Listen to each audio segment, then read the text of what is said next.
Good afternoon. We start with portfolio questions, and question number 1 from Claudia Beamish. Thank you, Presiding Officer. To ask the Scottish Government what its response is to the research suggesting that there is a possible link between Alzheimer's disease and air pollution. Minister Maureen Watt. The Scottish Government is aware of the recently published research that suggested a possible link between air pollution and Alzheimer's disease. The Scottish Government receives advice on these issues from public health experts, including Health Protection Scotland and Public Health England, who keep the available evidence on public health risks under constant review. This approach ensures that policy interventions are based on all the available relevant evidence. Claudia Beamish. I thank the Minister for that answer. And as she highlights, there's a study led by Public Health Ontario published in The Lancet recently. And this did find that among those who live within 50 metres of a major road, that there is a 1 in 10 cases of dementia could be attributed, and I stress the word could, to traffic exposure. With this new and concerning research coming forward, can the Cabinet Secretary give reassurance that she will work across portfolios to limit air pollution from traffic? And I understand that there are also possible risks from noise, which might be associated as well, particularly for those living and working close to heavy traffic. Thank you. Minister. Well, I thank Claudia Beamish for her supplementary. Yes, I am aware of the study on Ontario. I think it was widely publicised, although it was just one piece of research. But as she knows, with her environmental hat on, we are committed to improving air quality across the country, and we have seen significant reductions in pollution emissions over the decades through tighter industrial regulation, improved fuel quality, cleaner vehicles and increased focus on sustainable transport. We know that there are hotspots where local authorities have a key role in making sure that air quality is up to standard. In relation to the noise aspect, I wasn't aware of that, but I'm happy to look into it, and if I can find anything, I'll let the member know. Maurice Golden. Thank you, Presiding Officer. Does the Scottish Government have details of the estimated cost to the NHS and wider society costs as a result of air pollution? And if this information is not available, will the Scottish Government commit to a study in this area? Minister. Well, all local authorities have plans to deal with air quality management. As a government, we do work across portfolio. The government does provide £2 million of annual funding to local authorities to assist them with the work in making sure that air quality is up to standards. So I can assure the member that we do work across portfolios to ensure that the risks are minimised. Mark Ruskell. Thank you, and can I declare an interest as a councillor in Stirling? Is the Minister concerned, as I am, that increasing numbers of councils are making decisions on developments which will actually worsen air quality, often in spite of recommendations from directors of public health to reject those developments? There's a particular issue in Perth with the Scone development, 700 houses objected to by the head of public health at NHS Tayside, but nevertheless has now been approved, despite the fact it will make the air quality issues around Bridgend in Perth substantially worse. What will you do to ensure that we can join up health and planning? Minister. Well, I thank the member for his question. I think it's perhaps more a question to the Planning Minister, and there is a debate on planning tomorrow, and I think he's announced a review of planning, which I think it would be wise for the member to feed his concerns into. Colin Smith. Thank you, Presiding Officer. Recent figures for dementia post-diagnostic support has shown that only 17% of those living in the least or the most deprived areas are referred for such support, compared to 24% in the more affluent areas. I'm sure the Minister will agree both figures are shockingly low. So can I ask, what action is the Government taking to ensure that everyone with a diagnosis of dementia receives the care they require? Minister. I thank the member for that question, and I am glad to see the figures published yesterday, which give us a true picture of those in need of dementia care. Of course, Scotland is the first country in the UK to have the support of a one-year post-diagnostic support. The dementia strategy is being reviewed at the moment, and the members can look forward to a new dementia strategy shortly, which will take that into account. Question number 2, Ash Denham. To ask the Scottish Government what action it's taking to reduce health inequalities in mothers during pregnancy and also into the postnatal period. Minister Aileen Campbell. Action from the Scottish Government and the NHS boards has meant women are now accessing maternity care earlier in their pregnancy, with over 80% having their antenatal booking appointment by 12 weeks gestation. This is across all SIMD quintiles. Last week, we published a review of all maternity and neonatal services developed around what women and families tell us they want, with a number of recommendations focusing on inequalities. In the spring, we will roll out free vitamins to all pregnant women, something no other country in the UK has committed to, and from this summer, every child born in Scotland will receive a baby box, a box of essential items to help level the playing field for every family.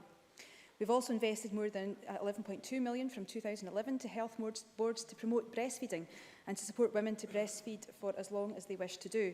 We are the first in the UK to have 100% of our maternity units accredited by the UNICEF Baby Friendly Initiative. And we are providing funding for an additional 500 health visitors and have introduced a new enhanced universal service with key child health reviews, in addition to offering the Family Nurse Partnership Programme to all eligible teenage mothers by the end of 2018. These measures are just an example of our ambition to give children the very best start in life, regardless of income. Ash Denham. I thank the Minister for that answer. Reducing health inequalities obviously is one of the biggest challenges we're facing, and creating a culture in which healthy behaviours become the norm should start at the very earliest years. Can the Minister outline what the Scottish Government is doing to ensure that health outcomes for children are improved and inequalities are reduced? Minister. Reducing inequalities, including those around health, is a key part of the Government's aims. With our partners, we support a wide range of activity to address this. As I've mentioned, Family Nurse Partnership, Universal Pathway for Health Visiting, the increased numbers of health visitors, support for breastfeeding, free vitamins for pregnant women are just a few. But we also address wider issues which impact health, including child poverty and our aspirations for raising attainment. Finally, I agree that the early years are crucial, as is early intervention and prevention, and we continue to strive to achieve our aims of getting it right for every child. And of course, the rollout of early learning and childcare will also play a part in the ambitions that we have for our children. Monica Lennon. Thank you, Presiding Officer. One of the best possible ways to achieve better outcomes for babies who are born premature or sick is to ensure that parents are able to spend time with their baby for long interrupted periods and take the lead in the delivery of their care. The Bliss Scotland baby report, which I know that the Cabinet Secretary attended the reception last night, has quite shocking findings that only 3 out of 12 units have dedicated accommodation for parents of critically ill babies. And last night, after the Cabinet Secretary left the reception, we heard from Cody, whose baby was delivered at 29 weeks, and in her local hospital there was only 1 room for parents to stay overnight. What specific action will the Government take to prevent the trauma of separation between mother and baby and to reduce the pressure on neonatal units? Minister. Again, I thank Monica Lennon for her supplementary. We have, as I've mentioned in my response to Ash Denham, have published a review of all maternity and neonatal services, and that's been developed around what women and families have told us that they want. And of course, some of the things that you've pointed out will have been part of that engagement process, and that sets out a comprehensive package of things that we can do to improve on the services that we have across the country. But I think it's also important to remember that what we will be doing is building on a position of strength and of the great work that's happening right across our NHS. There is a number of recommendations around what we should be doing around our neonatal, and we're working hard now to implement those recommendations and work hard to bring even greater improvements to services right across our country. Alison Johnson. Thank you. I welcome the Government's positive response to Scottish Green's calls for a rollout of the Healthier, Wealthier Children scheme, which is very effective addressing the health inequalities we're discussing here. Can the Government give Parliament some information regarding implementation and the timescale for that rollout? Thank you. Minister. We'll commit to updating Alison Johnson and we'll write to her with some of the specific details that she seeks. However, I would also again point out to her, as I think we've also had cause to do in many discussions and debates in Parliament around the work on the Early Years Collaborative, which isn't just about what's happening in Glasgow, but the work across the country that people are taking forward to improve and maximise income and working with local authorities and others to make sure that income maximisation is part of the holistic support that is offered to children and to families in those crucial and important early years. Question number 3, Gail Ross. Thank you, Presiding Officer. To ask the Scottish Government what steps it is taking to recruit physicians and surgeons for rural general hospitals. Cabinet Secretary Shona Robertson. NHS Scotland boards are required to have the correct staff in place to meet the needs of the service and ensure high quality patient care.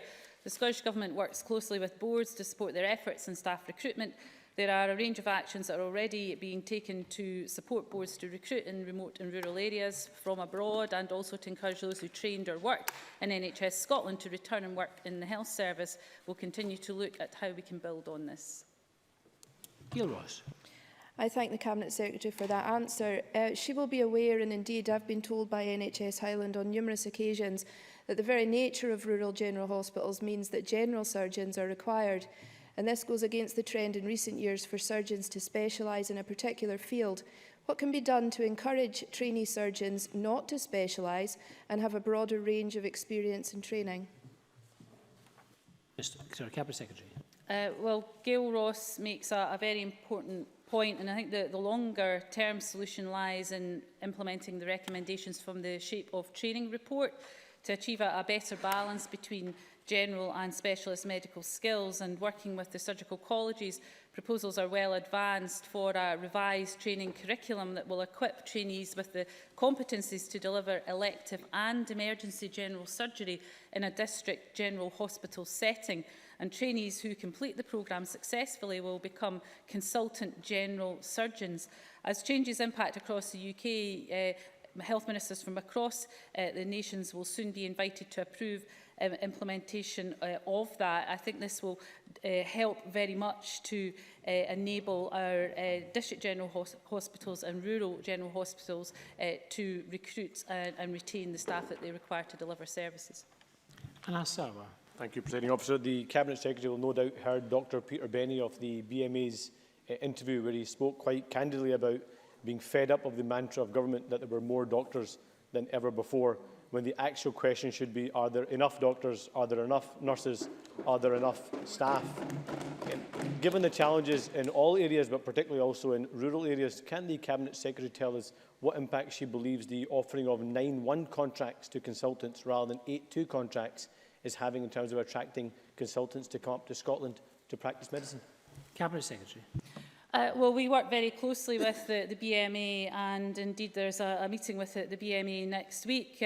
One of the issues is around the balance of the consultant contract. That does vary within boards and across boards, and I'll continue to discuss with the BMA how we take that forward. But on the point of how do we ensure that we continue to deliver enough doctors to deliver a quality service that we have here in Scotland. And of course we have taken action not only to expand the number of undergraduate medical places and indeed to improve access to those medical places so we can have a more diverse medical workforce, but of course we will be opening Scotland's first new graduate medical school in due course, which will help to ensure an even greater supply of doctors for the service for the future. Edward Mountain. Thank you, Presiding Officer. Will the Cabinet Secretary agree with me that the huge cuts in NHS Highland budget, highlighted today on the front page of the Press and Journal, will lead to the NHS Highland continuing their centralisation of services to Regmore Hospital, which will lead to the absolute detriment and destruction of our rural hospitals? Cabinet Secretary. Well, in contrast to that, the NHS revenue budget will increase by £500 million over inflation over the course of this Parliament. And of course, in 2017-18, funding for our core NHS budgets will increase by over £320 million, more than the Barnett consequentials for health of £304 million. We're investing £128 million in territorial boards over the course of next year in delivering services, and NHS Highland will benefit from that investment and they will get an uplift of 1.5%, but also importantly a share of the £50 million NRAC funding. So I can assure Edwin McMountain that more investment is going to enter NHS, but as always, efficiency savings will be required in order to deliver some of the changes that are required, and all of that money is invested back into frontline services. Tavish Scott. Thank you, Presiding Officer. Further to Gail Ross's point about specific GPs and consultants for rural general hospitals, would the Cabinet Secretary go back to the idea that was, in fairness, posed in the past about looking at ways in which key staff could be retained for such hospitals post-graduation, following the very significant investment that Parliament and Government vote and support them through that process? Cabinet Secretary. Well, there are a number of recruitment and retention measures available to boards to try and recruit and retain staff, particularly those staff that are in key specialties that are more difficult to recruit. So we're keen to work with boards to look at what more can be done. I think part of the solution, in addition to the training changes that will deliver a very, very important change to the role of staff. The idea of having that general surgeon is going to be very, very important for our district and our rural general hospitals. But also the idea and concept of doctors particularly working across a network of hospitals, so that they may spend part of their time working in a teaching hospital, part of their time working within a rural general or district general, and that makes the post far more attractive. Tavish Scott will also be aware of the range of activity we're taking forward to address some of the gaps within general practice, particularly within rural areas. And Kate Forbes. Thank you. Is the Cabinet Secretary aware of the situation in the Belford Hospital in Fort William, which has lost 3 rural general surgeons through a series of very unfortunate events, leaving the hospital struggling for general surgeons? And would she work with NHS Highland to ensure that there are replacement general surgeons? Cabinet Secretary. Yes, I am aware of these challenges, and our Health and Social Care Delivery Plan, published in December, recognises that we need services that have the capacity, focus and workforce to continue to address the pressures of a changing society and an ageing population, and those key priorities are set out in the delivery plan. A key driver for this, of course, will be our National Health and Social Care Workforce Plan, which will be published in the spring of this year.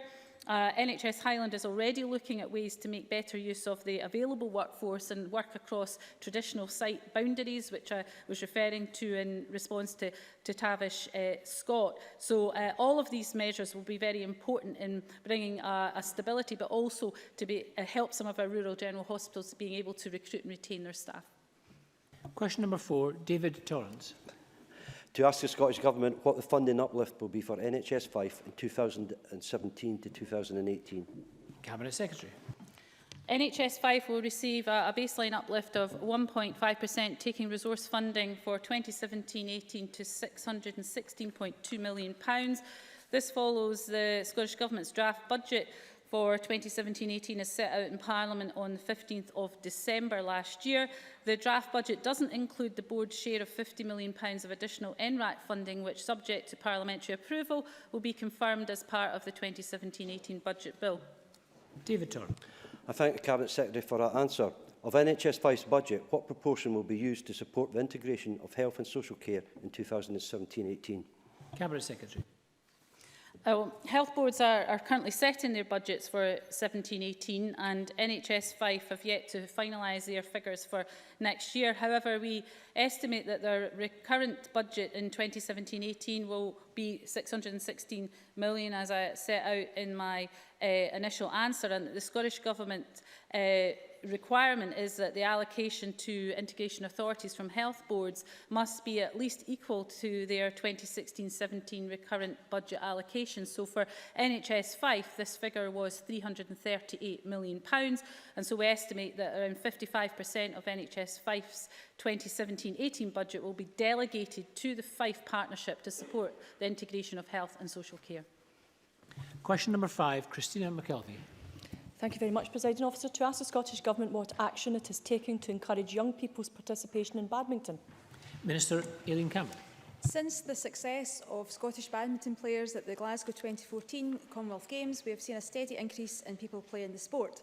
For instance, since the Games, the Active Schools programme has seen an increase of over 2% in participant sessions, with a total of over 292,000 sessions through 2015-16. Sport Scotland, the National Agency for Sport, is investing up to £2.9 million into Badminton Scotland for the 2015-19 investment cycle, a 2.7 increase from the 2011-15 funding cycle. In addition, through Visit Scotland's Events Directorate, the Scottish Government is supporting the Badminton World Championships being staged at Glasgow's Emirates Arena in August this year. Badminton Scotland plans to get 30,000 more school children playing the game through their big hit festivals as part of the legacy programme built around the championships. Christina McKelvey. Can I thank the Minister for some of that detail and ask her if she's got any thoughts on the fact that it was recently announced that badminton was to be one of the 5 sports to lose all UK sports funding for the 2020 Olympics in Tokyo. And she will know that Hamilton Sports Council has supported many young people to take up and become champions in sport, not least her own very successful badminton star Kirsty Gilmer, who raised some concerns about the UK funding cut recently. Can the Minister tell us what support Sport Scotland currently gives to her current and possible sports star of the future so that we don't lose this talent? Minister. I thank Christina McKelvey for raising this issue and for, again, giving us a chance to congratulate Kirsty on all the achievements that she has had through her career. Sport Scotland has developed a world-class sporting system at all levels, connecting sport in schools and education, club and community sport and performance sport. For instance, Sport Scotland is investing £50 million over the period 2015-19 in its Active Schools programme, which provides opportunities for children to try sports and begin that path towards becoming sports stars of the future. And I'll continue to engage with Christina McKelvey on any issues that she would like to continue to raise around badminton, particularly with given her local interest in Kirsty's career. Brian Whittle. Thank you, Presiding Officer. I've got to say I find it rather hypocritical for the member to be raising this issue when it's her government that proposes to slash the sports budget by some £4 million. Sport Scotland have indicated in the Health and Sports Committee there will be significant repercussions in the number of sports that it will be able to support and the value of that support. How does the Scottish Government propose to mitigate against its own slashing cuts? Minister. Again, I don't doubt Brian Whittle's commitment to sport, and I don't think anyone can compete in terms of his first-hand knowledge and experience of sport, no matter how much of us across the chamber enjoy and experience sport ourselves. But I think to add to his gold medal should be a brass neck in terms of the devastating blows that his party has hit on our poorest communities through welfare reforms on austerity. My party and this government has to soften those blows and alongside remains absolutely committed to sport and activity, building on the legacy of our 2014 Games, empowering our communities and maximising the use of the significant investment and improvement that we have made in our facilities right across the length and breadth of this country. Question number 6, Emma Harper. Thank you, Presiding Officer. To ask the Scottish Government what steps it takes to ensure that the health advice it produces is accessible to people with hearing loss and deafness. Minister Maureen Watt. The Patient Charter clearly sets out what patients can expect when they use NHS Scotland services and receive care. This includes the right to be given the information they need in a format or language they can understand. Under the Equality Act 2010, NHS Scotland is required to provide translation and interpreting services and written material wherever possible and reasonable. All the NHS boards have a published accessibility policy and arrangements in place to support such needs. People who are deaf or who are hard of hearing can access Scotland's National Health and Information Service, NHS Inform, using the Contact Scotland BSL service or by text phone and through web chat, which is available on the NHS Inform website. Emma Harper. thank the Minister for her answer. Does she agree with me that taking steps such as subtitling government videos is important to ensuring that people with deafness are able to fully benefit from health advice? Minister. I would fully agree with Emma Harper and would assure her that the Scottish Government is committed to providing health information in formats that are accessible to people with hearing loss and deafness. All Scottish Government campaign websites are tested for accessibility as standard, and subtitles are added to videos that are placed on YouTube. In addition, all reasonable efforts are made to ensure the top level and main contact pages on the Scottish Government website are compliant with worldwide consortium standards which cover a range of disabilities, including auditory. And NHS 24 is currently working with partners to ensure that videos displayed on the new NHS Inform website have the language option, including BSL and subtitles, as seen on the Care Information Scotland website. Miles Briggs. Thank you, Presiding Officer. The BDA Scotland Health Review 2016 said that people with hearing loss found communication was easiest in local primary care services, which they were familiar with, but more difficult in a secondary care setting. What plans do ministers have to improve healthcare for deaf people, specifically within a secondary care setting? Minister. Well, as I said in my previous answer, people with impairments should be able to access that. It is a case of making sure that before a person goes to secondary care, that the letter that goes with the patient asking for the appointment is fully understands that the person may have a hearing loss or whatever. And these sorts of things are being worked on as a result of the BSL legislation that was put through this Parliament. Question number 7, John Mason. Thank you. To ask the Scottish Government what its position is on GP practices in the most deprived areas receiving more resources per patient than those in the less deprived areas. Cabinet Secretary. Tackling health inequalities is one of our primary care outcomes, as recently published in a joint memorandum with the BMA. Adjusting the Scottish allocation formula, which weights general practice funding by various factors that affect workload, not least deprivation, is one way that could help deliver that outcome. We also need to look beyond the GP contract to other interventions and ways of supporting general practice in areas of high deprivation, which is why this government has committed to increasing the number of link workers supporting general practice in Scotland. John Mason. Thank the Cabinet Secretary for that reply. I mean, I think the BMA is in the difficult position that it's representing both GPs in rich areas and in poor areas. And I do wonder if we don't need to put more emphasis on the deep end practices and those in the poorer areas, because they are dealing with much greater health needs and multi-morbidity, and they really need to spend a lot more time with individual patients. Cabinet Secretary.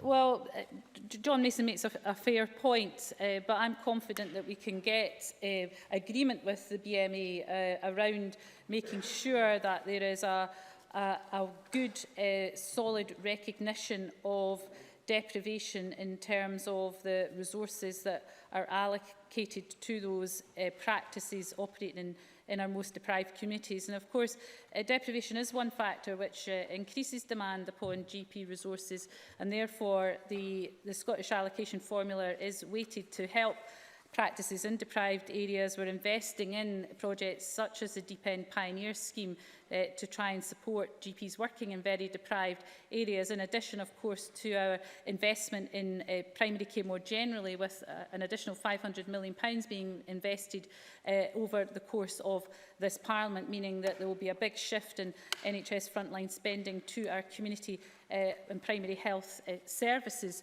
The Scottish allocation formula is under review and has been reviewed, and of course we are commissioning a further review into GP pay and expenses, and all of this alongside the renegotiation of the contract I think will help to address some of John Mason's concerns.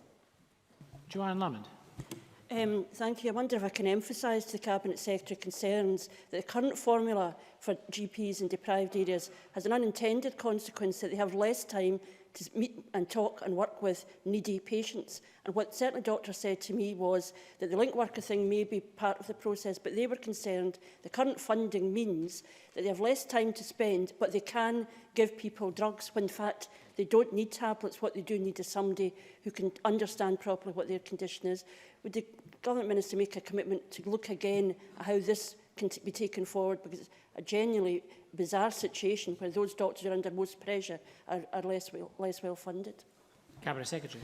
Oh, let me reassure Joanne Lamont, because I know it is an issue she's raised a number of times in this chamber. Let me reassure her that as part of our negotiation with the BMA, as I've said, the Scottish allocation formula has been reviewed. We are commissioning a further review into GP pay and expenses, because we need to understand more of the detail around that in coming to some of the contractual agreements.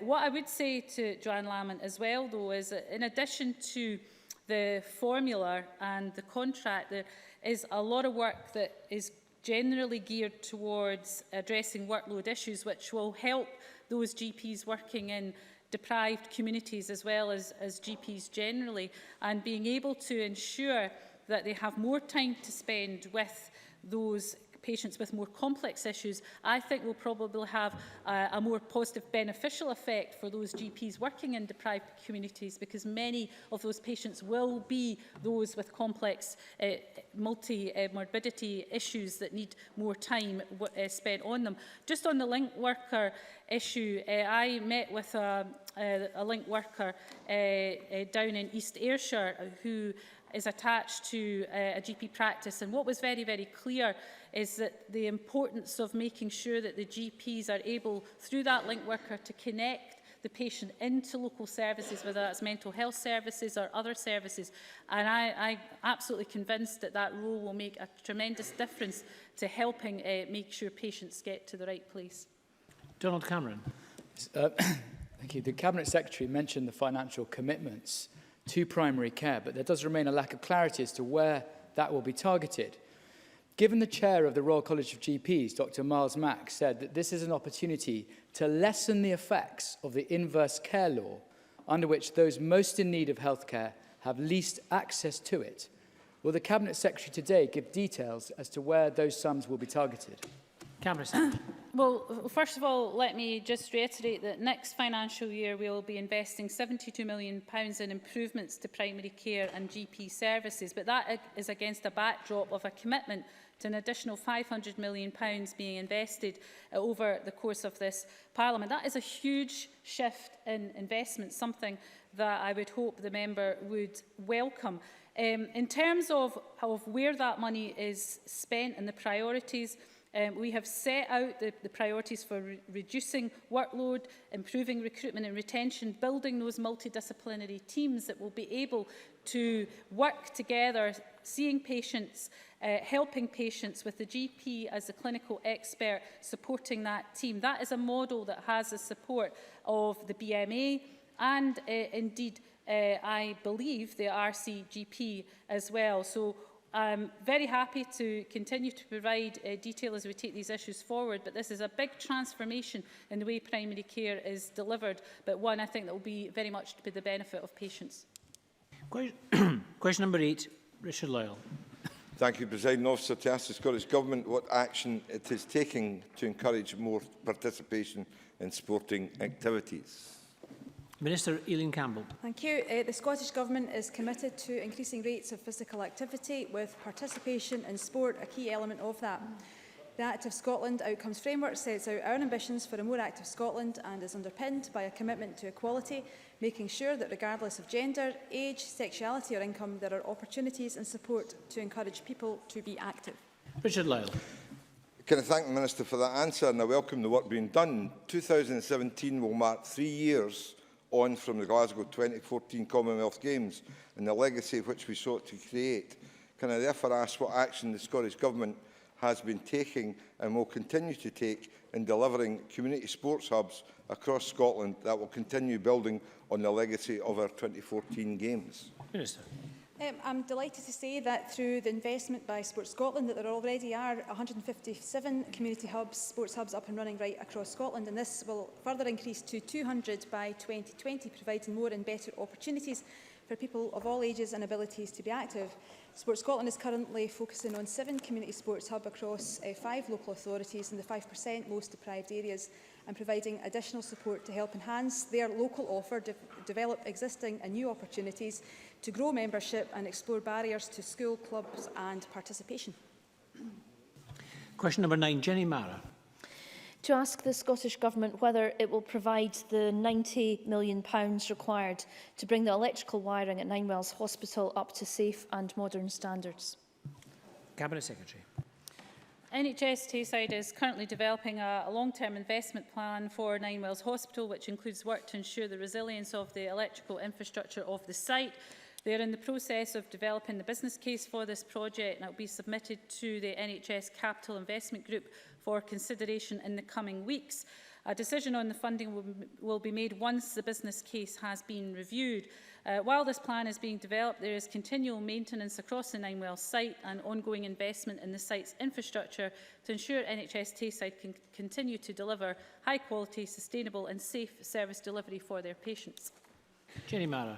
Cabinet Secretary for her answer. She'll know, as well as I do, that NHS Tayside is running a projected deficit this year of £18 million, that they have millions of pounds of debt to this government and no obvious way to repay it. In light of this and Audit Scotland's warnings about NHS Tayside finances, will she pledge to fully fund the £90 million bill so we can make sure that electrical wiring at Ninewells Hospital is safe for patients? Cabinet Secretary.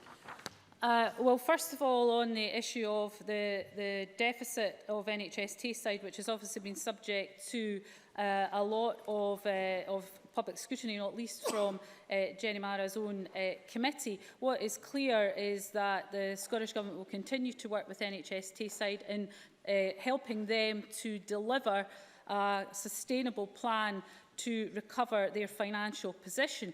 But if Jenny Mara had listened to my initial answer, she would have heard very clearly that a decision on the funding will be made following review of the business case. That's how we do things. We get a proper business case from a board, we then review it and we take that forward. So it wouldn't be appropriate to make any decision before that review is complete. That's the proper way to make investment decisions. And we recognise the importance of Ninewells having a reliable and safe electrical infrastructure, and officials at the Scottish Government have been working with NHS Tayside as they develop their case. I would have thought, given I said that would happen in the next few weeks, that might be something Jenny Mara might welcome.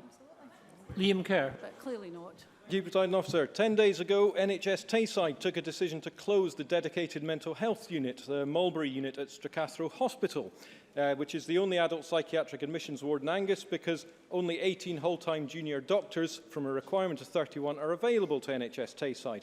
What is the government actively doing to recruit more mental health doctors, and when will NHS Tayside have enough resource to reopen the Mulberry unit? In this case, although it's the question is valid, it's not a supplementary to a question about Ninewells and electrical wiring. So we'll take question number 10, Mary Fee. Thank you. To ask the Scottish Government when it will next meet NHS Greater Glasgow and Clyde. Cabinet Secretary Shona Robertson. Ministers and Scottish Government officials regularly meet with representatives of all health boards, including NHS Greater Glasgow and Clyde. Mary Fee. As the Health Secretary will know, a campaign group of strong and committed parents has been set up to oppose the closure of Ward 15 at the RAH in Paisley. We heard last week that a young boy from Paisley, Alex Gray, had to be diverted to Edinburgh because of lack of beds at the new Children's Hospital in Glasgow. Can I ask the Health Secretary if she thinks the closure of Ward 15 should go ahead, given the new Children's Hospital couldn't take this one child, never mind an estimated 8,000 additional cases that are to be transferred from the RAH to Glasgow? And can the Health Secretary tell us whether she intends to visit Paisley at any point to listen to the views of local parents? Cabinet Secretary. So, first of all, I think it's important that we understand what the Paediatric Intensive Care Service is. It's a service that's operated as a single national service, delivered from 2 units in Edinburgh and Glasgow since 2007. These are highly specialised facilities with very skilled clinical teams.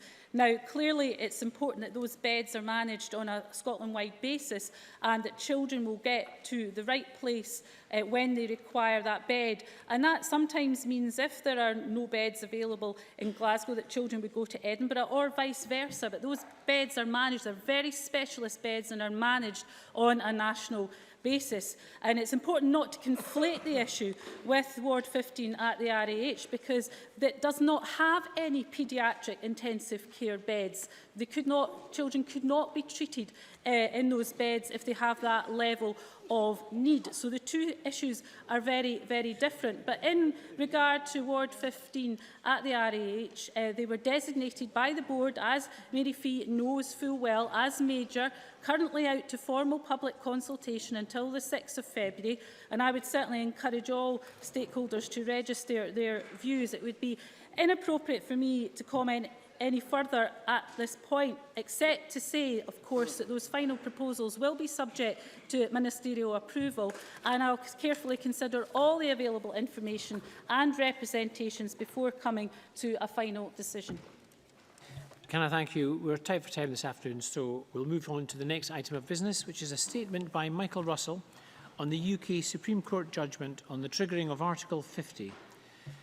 The Minister will take questions at the end of his statement, so there will be no interventions while he's speaking. And if members wish to ask a question, however, they may press their request to speak buttons whenever they wish to do so.